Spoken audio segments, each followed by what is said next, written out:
नमस्कार, मैं रविश कुमार। अभी 2 महीने पहले की बात है जब वित्त मंत्री से लेकर रिजर्व बैंक के गवर्नर के बयान हेडलाइन में छप रहे थे कि भारत में मंदी नहीं आएगी। वाणिज्य मंत्री पीयूष गोयल ने तो कई बार ट्वीट किया कि अमुक चीज का निर्यात बढ़ गया है। ट्विटर पर अलग अलग आइटमों के निर्यात की सूचना अलग अलग शीर्षक से देते रहे। बस किसी आइटम की तुलना 2013 से करने लगे तो किसी की 2021 से, कभी अप्रैल सितंबर का पैमाना बनाया तो कभी अप्रैल से अगस्त का। वाणिज्य मंत्री पीयूष गोयल का 4 नवंबर का एक ट्वीट आपकी नजर में लाना चाहता हूं कि ब्रांड इंडिया दुनिया भर में आगे बढ़ रहा है। कृषि और प्रसंस्करित खाद्य उत्पादों का निर्यात अप्रैल सितंबर में 25% बढ़ गया है, इसी समय के पिछले साल की तुलना में।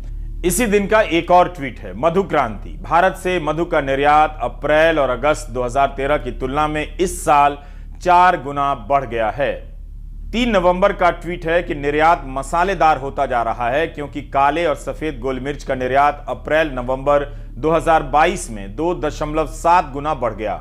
इस बार इसकी तुलना अप्रैल नवंबर 2013 से की गई है।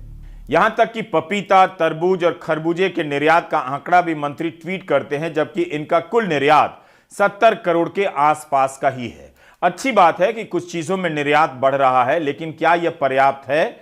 क्या यही निर्यात सेक्टर का मुख्य चेहरा है? भारत के भीतर आयात कितना बढ़ रहा है, क्यों बढ़ता जा रहा है, इसे लेकर मंत्री ट्वीट नहीं करते हैं। क्या वो घट रहा है? 13 नवंबर को पीयूष गोयल ट्वीट करते हैं कि भारत में बने ट्रैक्टर का निर्यात 2013 के अप्रैल सितंबर की तुलना में 3 गुना बढ़ गया है। खिलौने के निर्यात में 2013 के अप्रैल से अगस्त की तुलना में इस साल 636% तक बढ़ गया है। मंत्री जी ही बेहतर बता सकते हैं कि जब भारत में बने खिलौने का निर्यात 636% बढ़ गया है, तब तो चीन में बने खिलौने के आयात में बहुत कमी आ जानी चाहिए। पीयूष गोयल के मंत्रालय की वेबसाइट पर चीन से आयात किए जा रहे खिलौने के बारे में जानकारी है। इन आंकड़ों को देखने से पता चलता है कि मंत्री जी के ट्वीट से सारे प्रश्नों के जवाब नहीं मिलते हैं। जैसे इसकी जानकारी नहीं मिलती कि 636% की वृद्धि हुई है तो भारत कितने हजार या कितने हजार करोड़ के खिलौनों का निर्यात करने लगा है। वेबसाइट पर खिलौने, गेम और खेल के सामान वगैरह के आयात का डेटा मौजूद है, जिनसे पता चलता है कि 2021-22 में चीन से 1838 करोड़ रुपए का आयात हुआ।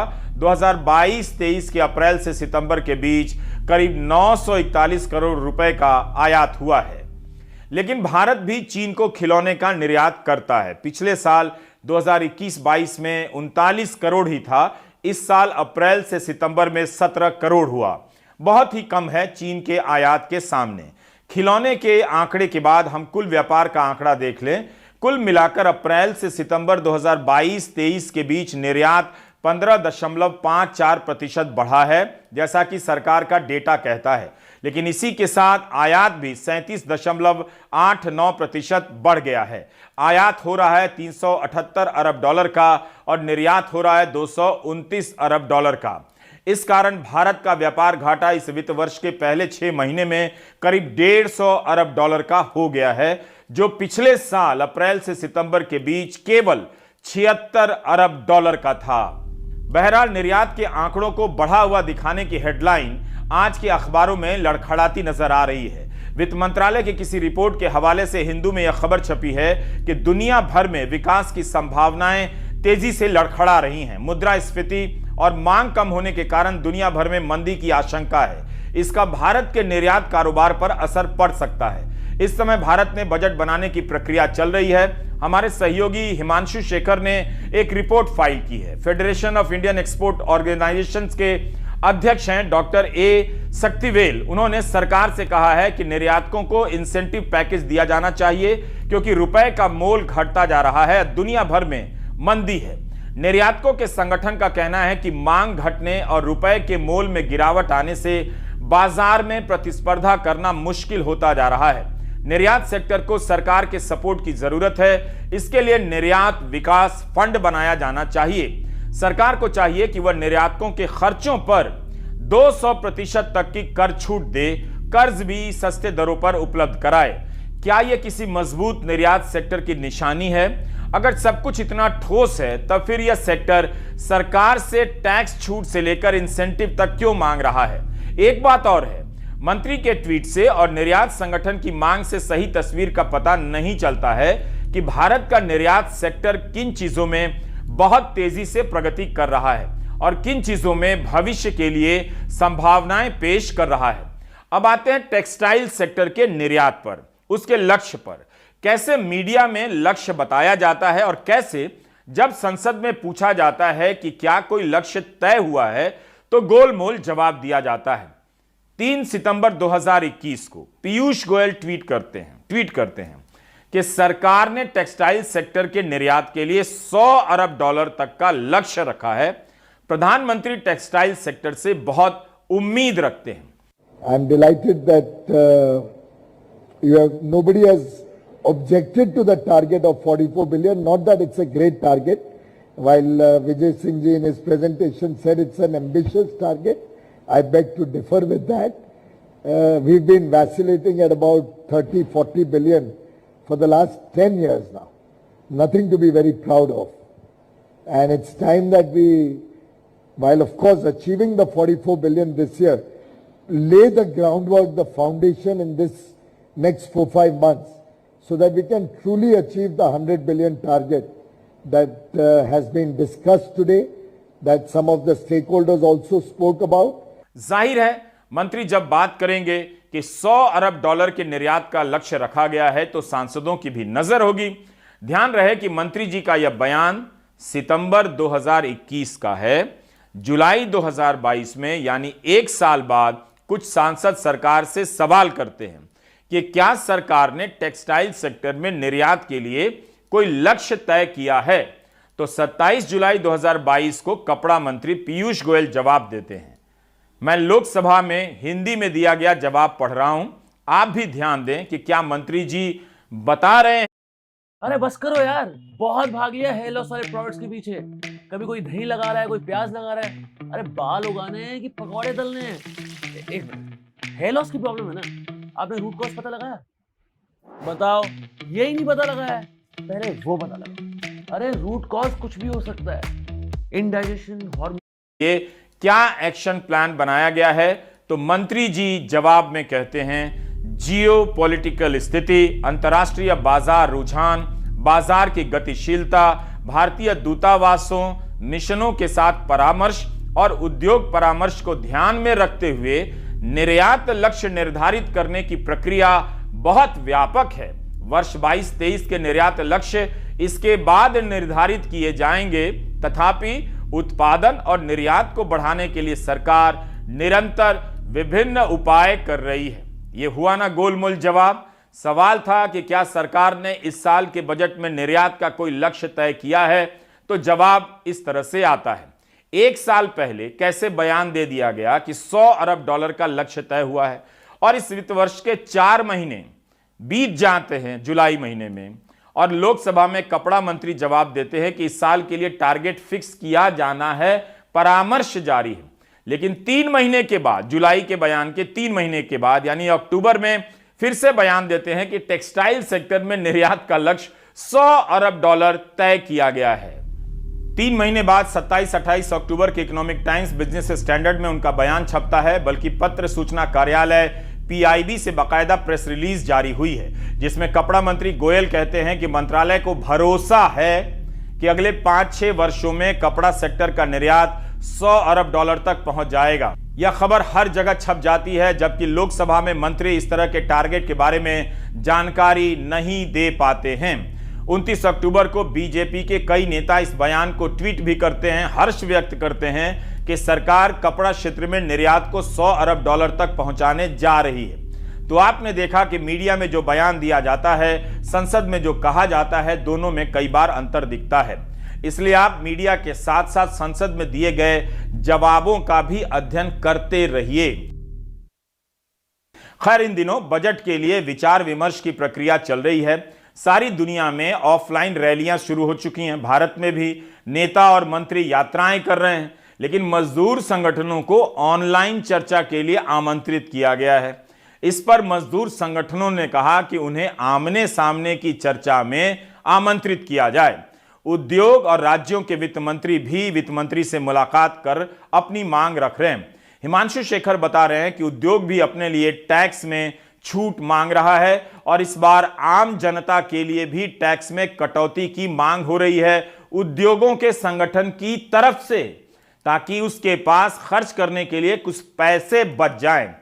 इस मांग से आपको देश के आम लोगों की आर्थिक शक्ति का अंदाजा हो जाना चाहिए। वित्त मंत्री निर्मला सीतारमण ने शुक्रवार को राज्यों के वित्त मंत्रियों के साथ बजट 2023 के प्रारूप पर 3 घंटे से ज्यादा चर्चा की। राज्यों के वित्त मंत्रियों ने मांग की कि बजट 2023 में राज्यों को विकास योजनाओं के लिए ज्यादा फंड दिया जाए, बुनियादी ढांचे के विकास का पैसा बढ़ाया जाए, केंद्रीय योजनाओं पर अमल के लिए फंड में केंद्रीय हिस्सेदारी बढ़ाई जाए और राज्यों की वित्तीय स्वायत्ता बहाल की जाए। बैठक में कुछ राज्यों ने जीएसटी कंपेंसेशन की बकाया राशि जल्दी देने की मांग की। बिहार को बजट 2023 में विशेष राज्य का दर्जा देने की भी मांग उठी। बहुत सारी चीज़ों में इस प्रकार से जो जीएसटी का रेट है वो बहुत अधिक है, जिसका नुकसान, जिसका खामियाजा आम जनता को भोगना पड़ रहा है। बिहार हर पैरामीटर पर, हर सोशल या इकोनॉमिक इंडिकेटर पर नेशनल एवरेज से अच्छा परफॉर्म कर रहा है और तब भी बिहार पिछड़ा हुआ है, गरीब प्रदेश है। ये क्या बताता है कि बिहार को विशेष मदद चाहिए। दरअसल राज्य सरकारें ही नहीं, अलग अलग वर्ग भी रियायतें मांग रहे हैं। अंतर्राष्ट्रीय अर्थव्यवस्था में मंदी की वजह से मांग घटी है। इसका सबसे ज्यादा असर भारतीय एक्सपोर्ट सेक्टर पर पड़ा है। पिछले कई दशक से कारपेट एक्सपोर्ट बिजनेस से जुड़े ओपी गर्ग तनाव में हैं। एक समय यूरोप से 50% तक महंगे कारपेट के एक्सपोर्ट ऑर्डर आते थे, लेकिन कारपेट एक्सपोर्ट बिजनेस घटता जा रहा है। जो लड़ाई चल रही है रसिया का यूक्रेन की, इसकी वजह से अभी लोग कोई भी विजिट नहीं करना चाहते और ना ही वो माल खरीदना चाहते हैं कि अनसर्टेनिटी है कि पता नहीं कल को बम गिर गया हमारी सिटी में तो क्या करेंगे। तो ये एक, लेकिन डिमांड है, लोगों के पास माल नहीं है आज। वाणिज्य मंत्रालय की तरफ से जारी ताजा आंकड़ों के मुताबिक पिछले साल अक्टूबर में कारोबारी निर्यात $35.73 बिलियन का था, जो अक्टूबर 2022 में घटकर $29.78 बिलियन रह गया। कोरोना आया तो क्रेडिट लिमिट बढ़ा दी, इंटरेस्ट रेट कम कर दिए। अब गवर्नमेंट को ये लड़ाई की वजह से कुछ ना कुछ एक्सपोर्टर्स को, खास तौर से ट्रेडिशनल जहाँ एम्प्लॉयमेंट क्रिएट होती है, कॉटेज सेक्टर है, जैसे कारपेट है, हैंडलूम है, इन लोगों को कोई ना कोई बेनिफिट इंटरेस्ट के अंदर सब्सिडी देनी बढ़ानी पड़ेगी। एक्सपोर्ट पर भी आपको लगता है कि फोकस करना जरूरी होगा, जिस तरह की चुनौतियां आ रही हैं? हर क्षेत्र में बोल रहा हूँ। Why only export, to reduce the import also. Import भी कम करना है, एक्सपोर्ट बढ़ाना है, हर क्षेत्र में काम करने का सोचा। इस बढ़ते संकट से निपटने के लिए एक्सपोर्टरों की सबसे बड़ी संस्था federation of Indian export organisations यानी FIEO ने गुरुवार को बजट 2023 पर एक प्री बजट कंसल्टेशन मीटिंग में वित्त मंत्री से एक इंसेंटिव पैकेज की मांग की। FIEO के राष्ट्रीय अध्यक्ष ए शक्तिवेल के मुताबिक अंतर्राष्ट्रीय अर्थव्यवस्था में मांग घटने और रुपया कमजोर होने की वजह से निर्यात पर असर पड़ा है।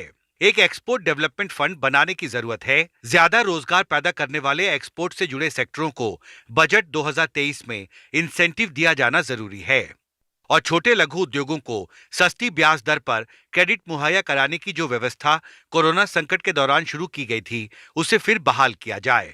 अपने PhD के अंदर 75 प्रोडक्ट्स को आइडेंटिफाई किए हैं जो ग्लोबली 20% ऑफ ग्लोबल ट्रेड है और उसमें हमारा पार्टिसिपेशन केवल 0.5% है।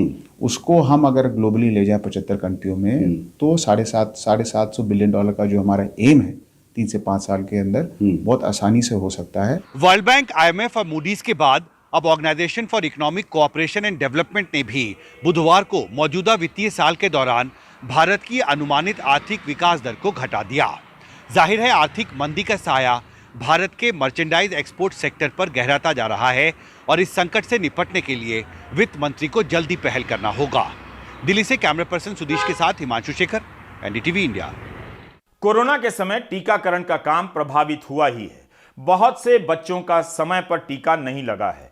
इसकी चिंता उस समय भी की जा रही थी, लेकिन मुंबई में इसका खतरनाक नतीजा दिखने लगा है। मुंबई की बसावट आप देखेंगे तो करीब 60 से 70% आबादी झुग्गी बस्तियों में रहती है। यहाँ खसरा का प्रकोप बढ़ गया है। इसका संक्रमण फैलने से चिंताएं बढ़ रही हैं। BMC के अधिकारी कोशिश कर रहे हैं, सर्वे करने लगे हैं। अभी तो यह मुंबई में ही सीमित है, लेकिन पूरे देश में इस बात को लेकर अलर्ट हो जाना चाहिए कि किन बच्चों का टीकाकरण नहीं हो सका। मुंबई में पिछले कुछ दिनों से हर दिन एक बच्चे की मौत हो रही है। पूजा भारद्वाज की यह लंबी रिपोर्ट आप देख सकते हैं। खसरा जैसी संक्रामक बीमारी जो कि लगभग खत्म हो चुकी थी, देश में इसके मामले बहुत गिने चुने आ रहे थे। जैसे कि आप पोलियो के मामले देखें, लगभग अपने खात्मे की ओर ये बीमारी थी, वैसे ही खसरा लगभग खात्मे की ओर ये बीमारी थी। लेकिन वैक्सीनेशन का जो गैप हुआ उसकी वजह से कुछ मामले सामने आए और जिन लोगों का टीका नहीं हुआ उनकी हालत बहुत ज़्यादा बिगड़ी है। तमाम अगर आंकड़ों की बात अगर करें तो मुंबई शहर में 3600 से ज़्यादा संदिग्ध मामले हैं मीजल्स के। बहुत एक बड़ा आंकड़ा जो कि सितंबर से ही लगातार तेजी रफ्तार से बढ़ रहा है।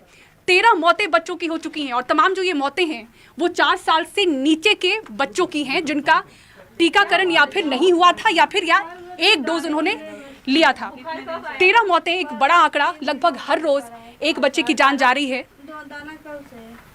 और डॉक्टर अमृता इस वक्त हमारे साथ हैं। मैम, आप सर्वे करिए, माफ कीजिएगा आपको मैं बीच में दखल दे रही हूँ। क्या क्या सवाल आप पूछ रही हैं और क्या आपको सिम्टम्स दिख रहे हैं बच्चे में? हाँ, बच्चे में सिम्टम्स है, उसको बुखार है और दाना है। बुखार उसको 3-4 दिन पहले से आया, खांसी है, सर्दी है, आंखों से पानी आ रहा है, आंखें लाल है। तो ऐसे है तो आप बच्चे, आपने फिर क्या किया, किधर गए बुखार आने के बाद? शीतल गए, कुर्ला गए। अच्छा, तो उधर डॉक्टर से, वो प्राइवेट डॉक्टर के पास गए, वहाँ से दवा लिया। और अभी बच्चा दवा ले रहा है, उसका काफी आराम है। पर बुखार अभी आ रहा है? नहीं, बुखार खत्म हो गया। अच्छा, वेरी गुड। तो आपको वो विटामिन ए का दवा लिया बच्चे ने? अच्छा, तो अभी आपने एक दवा लिया होगा तो आपको एक और खुराक देना बाकी है, तो आप वो खुराक जरूर लें ताकि बच्चे का इम्यूनिटी बना रहे। बहुत सारे मरीज जो मैं देख रही हूँ वैसे भी है कि कुछ सिम्टम शुरुआत में आए, उसके बाद कम हुए, फिर अचानक से उनको ब्रेथलेसनेस की प्रॉब्लम हुई है, सांस की प्रॉब्लम हुई है। जैसे इनमें आप कह रही है कि फीवर अब नहीं है लेकिन खांसी है। ऐसे भी कुछ बच्चे हैं कि खांसी के बाद अस्पताल में भर्ती हुए और वेंटिलेटर पर हैं। तो वो क्या आप सिलसिलेवार तरीके से आप सिम्टम्स बताएंगे लोगों को अलर्ट करने के लिए जो सिम्टम्स समझ नहीं रहे हैं और अस्पताल लेट से जा रहे हैं? मैं जब यही कहना चाहूँगी,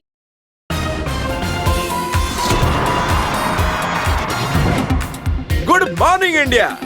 उठ गए तो बैठ जाइए अपने सिंहासन पे। अब भारत का हर पॉट सीट बनेगा हॉट सीट। Zubi.com पे ऐप डाउनलोड करो, पॉप अप पे ओके करो और खेलो 10 मिनट वाले मजेदार गेम्स जैसे लूडो, सांप सीढ़ी और कैरम, और जीतो लाखों कैश। सुबह जीता तो दिन भर जीता। इस खेल में वित्तीय जोखिम शामिल है और इसकी आदत लग सकती है। जिम्मेदारी से खेलें। बच्चे को एडमिशन क्या वो हो सकता है, पर अगर टीका लिया हो तो आप घबराए नहीं, आप कॉम्प्लिकेशंस कम होते हैं अगर टीका बच्चे ने लिया तो। डॉक्टर अख्तर साहब जो कि धादा के यानी कि धारावी डॉक्टर्स एसोसिएशन के प्रेसिडेंट है, वो भी हमारे साथ हैं। इनके क्लिनिक में भी, इनके पास भी मरीज बड़ी संख्या में पहुंच रहे हैं बच्चों को लेकर। और ज़्यादातर हम ये जानकारी हमें मिल रही थी डॉक्टर साहब की बहुत देरी से आते हैं।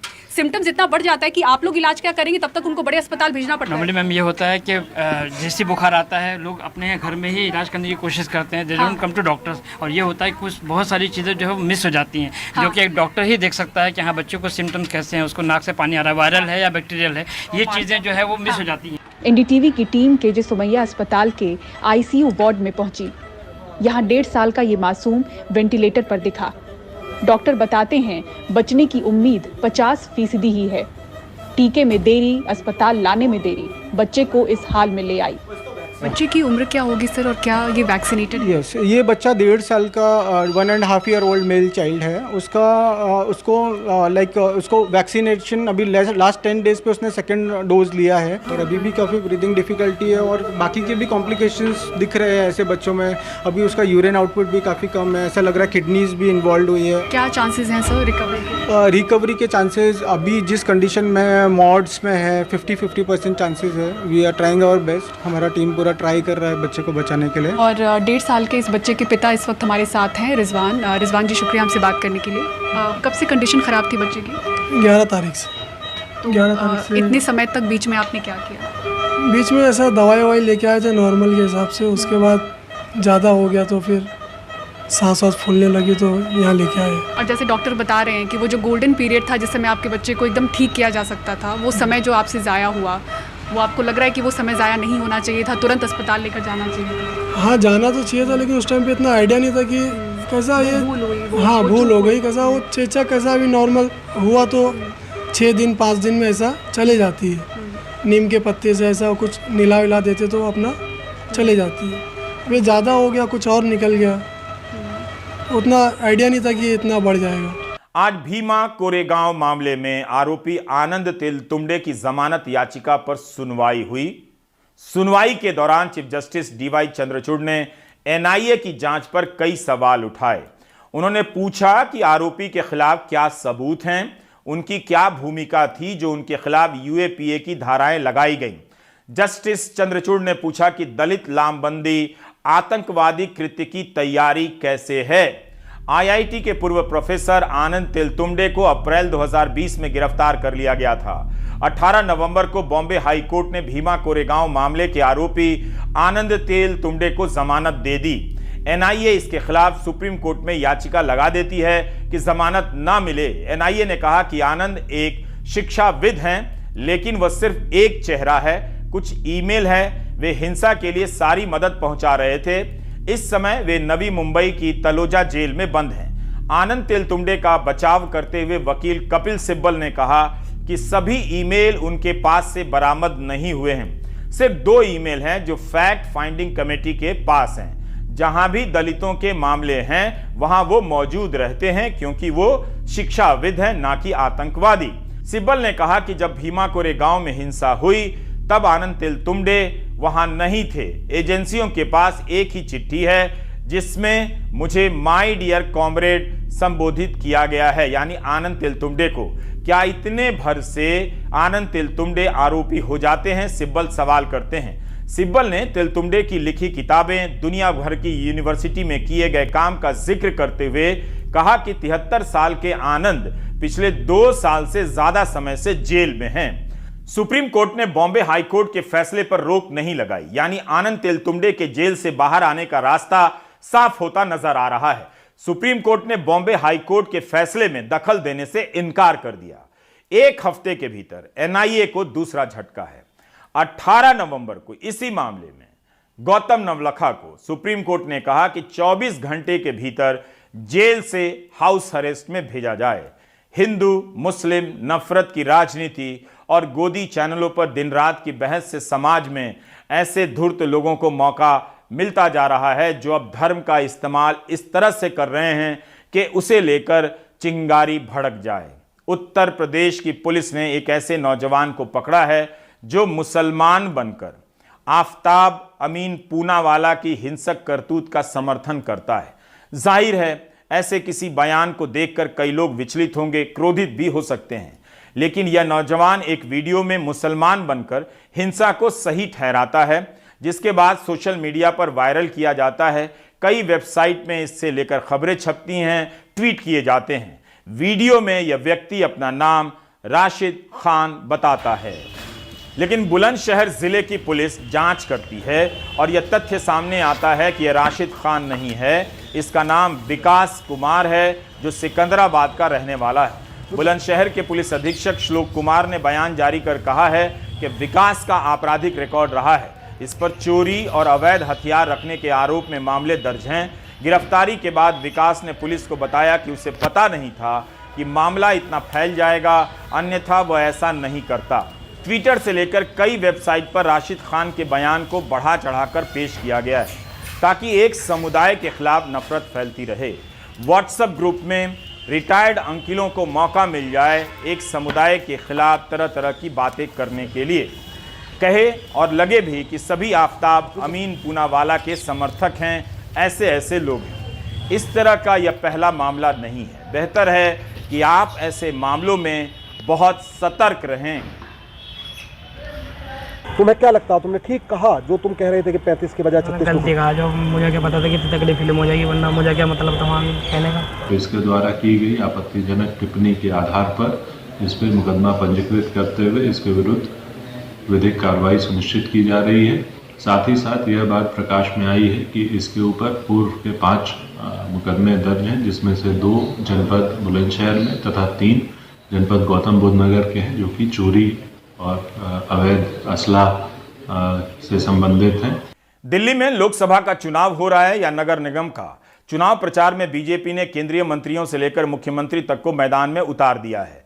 करोल बाग में जहां बंगाल से आए सोने के कारीगरों की तादाद अधिक है, वहां पर बंगाल से बीजेपी की सांसद लॉकेट चटर्जी प्रचार कर रही हैं।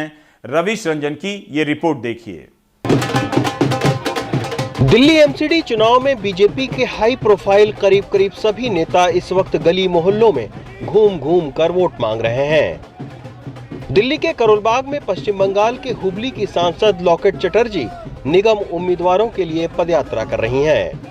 बीजेपी बीते 15 साल से निगम की सत्ता में काबिज है, लेकिन काम वो प्रधानमंत्री नरेंद्र मोदी की ही गिनवाती हैं। प्रधानमंत्री मोदी जी का नेतृत्व में जो देश में जो विकास हुआ है, आप कोविड वैक्सीन के लिए बोलिए, आप प्रधानमंत्री आवास योजना के लिए बोलिए, आप जो राशन ने उन्होंने व्यवस्था किया था गरीब कल्याण अन्न योजना के लिए बोलिए, आज तक भी सब लोग इसमें सब लोग को सपोर्ट भी हो रहा है। एमसीडी चुनाव में जो अरविंद केजरीवाल का पार्टी ने जो हम लोग देखे हैं कि फ्री ट्रीटमेंट बोल के जो डेवलपमेंट विकास का रास्ता रोक दिया है। लॉकेट चटर्जी का काफिला गुजरने के बाद हमने सोचा कि लोगों से पूछा जाए कि पश्चिम बंगाल की सांसद की बातों का उन पर क्या असर पड़ा है। भैया, अभी ये कौन आई थी? मीनाक्षी लेखी आई थी। हाँ जी। अच्छा, तो आप क्या पहचानते नहीं हो जो अभी आई थी? भैया आपने देखा नहीं, लोग कह रहे थे मीनाक्षी लेखी आई है। मीनाक्षी लेखी आई हुई है? नहीं, वो मीनाक्षी लेखी नहीं हो, लॉकेट चटर्जी हैं जो पश्चिम बंगाल से सांसद हैं। पहचानते नहीं है क्या? नहीं जी। नाम कभी सुना है इनका? नहीं जी, हमने नहीं सुना। यहाँ से करीब 25 किलोमीटर दूर बीजेपी के फायर ब्रांड सांसद तेजस्वी सूर्या गाजे बाजे के साथ गांव में डोर टू डोर प्रचार कर रहे हैं।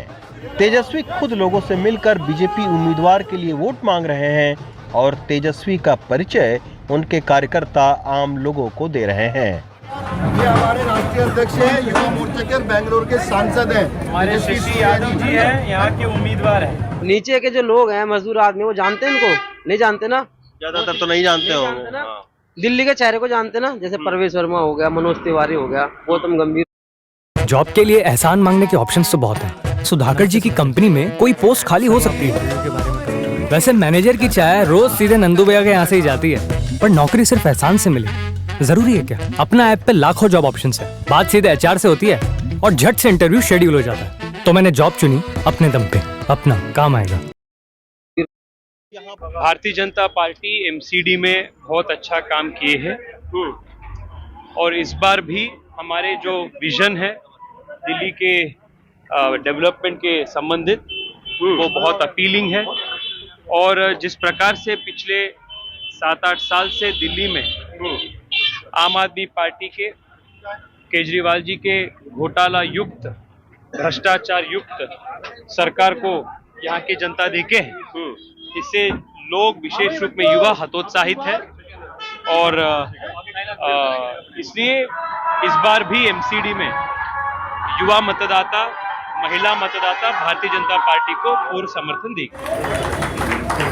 उधर पूर्व केंद्रीय मंत्री और गौतम बुद्ध नगर से सांसद महेश शर्मा भी इस वक्त धुआंधार चुनावी प्रचार में लगे हैं। छोटी छोटी इस तरह की नुक्कड़ सभाओं में वो अपना दिल्ली से नाता बताते हैं। कानपुर से परिवार रहा, राजस्थान में जन्म हुआ, हरियाणा में ननिहाल, दिल्ली के चांदनी चौक के मैं, डॉक्टर वालिया, डॉक्टर हर्षवर्धन, प्रेम अग्रवाल सब एक ही स्कूल के दरियागंज के स्कूल के छात्र हैं। 40 वर्ष अब गौतम बुद्ध नगर में, जहाँ पूर्वांचल मिथिलांचल के लोग, उत्तराखंड के लोगों ने वहाँ अपनी नई पहचान बनाई है। मतदान का दिन जैसे जैसे नजदीक आ रहा है, बीजेपी का चुनावी प्रचार खासा आक्रामक होता जा रहा है। बीजेपी ने जरूर बड़े बड़े अपने नेताओं को इस नगर निगम के चुनाव में उतार रखा है। इन नेताओं का कितना असर चुनावी नतीजे पर पड़ेंगे, ये परिणाम आने के बाद पता चलेगा। दिल्ली से हरकिशन शर्मा के साथ रविश रंजन शुक्ला, एनडीटीवी इंडिया। दिल्ली में शराब नीति के पीछे कथित घोटाले को लेकर कितनी राजनीति हुई। उप मुख्यमंत्री मनीष सिसोदिया के घर सीबीआई के छापे पड़े, सीबीआई ने पूछताछ के लिए बुलाया। जब भी ऐसा हुआ, गोदी चैनलों पर घंटों कवरेज हुआ और टीवी में डिबेट हुआ। तरह तरह के आरोप लगाए गए बीजेपी के प्रवक्ताओं की तरफ से कि मनीष सिसोदिया भ्रष्टाचार के एजेंट हैं। एक स्टिंग ऑपरेशन भी सामने आ गया, जिसे प्रेस कॉन्फ्रेंस में लेकर संबित पात्रा आ गए और संबित पात्रा ने उन पर तरह तरह के आरोप लगाए। मनीष सिसोदिया के इस्तीफे की मांग की गई। एफआईआर में आरोपी नंबर 1 मनीष सिसोदिया को बनाया गया था, लेकिन सीबीआई ने जो चार्जशीट पेश की है, आम आदमी पार्टी का दावा है कि उसमें मनीष सिसोदिया का नाम तक नहीं है। सोचिए आपका वक्त किस तरह से बर्बाद किया गया। आखिरकार ये समझ में आया आज सीबीआई की चार्जशीट से कि मनीष सिसोदिया को तो झूठा ही बदनाम किया जा रहा था, कहीं कोई घोटाला हुआ ही नहीं है। आज सीबीआई की चार्जशीट से समझ में आ गया कि दिल्ली में कोई शराब घोटाला नहीं हुआ और बाकी चीजें अब कोर्ट में सिद्ध हो जाएंगी। तो ये भारतीय जनता पार्टी को मैं कहना चाहता हूं कि आपने अपने लेफ्टिनेंट गवर्नर विनय कुमार सक्सेना जी और अपने चीफ सेक्रेटरी नरेश कुमार के थ्रू जो फर्जी रिपोर्ट बनाई, जो झूठी रिपोर्ट्स दिल्ली की चुनी हुई सरकार को बदनाम करने के लिए और दिल्ली की चुनी हुई सरकार के खिलाफ साजिश करते हुए बनवाई आपने अपने लेफ्टिनेंट गवर्नर से और अपने सीएस से। अब क्या आप अपने सीएस के खिलाफ और अपने लेफ्टिनेंट गवर्नर के खिलाफ कार्रवाई करोगे? आज जब ये सिद्ध हो गया है कि सीबीआई ने इतने महीनों की छानबीन 800 अफसरों को लगा के 500 जगह रेड डाल के ये कहा कि मनीष सिसोदिया के नाम पे अभी कुछ नहीं है, तो मनीष सिसोदिया को जब एक तरह से सीबीआई ने क्लीन चिट दे दी है, तो वैसे में क्या लेफ्टिनेंट गवर्नर को हटाना नहीं चाहिए? क्या चीफ सेक्रेटरी को हटाना नहीं चाहिए? चीफ सेक्रेटरी के खिलाफ एक्शन होना चाहिए, लेफ्टिनेंट गवर्नर को तुरंत हटाना चाहिए। इसी मामले में अदालत को आदेश देना पड़ा कि सीबीआई और ईडी की बातों की रिपोर्टिंग तभी होगी जब आधिकारिक रूप से बयान आएंगे।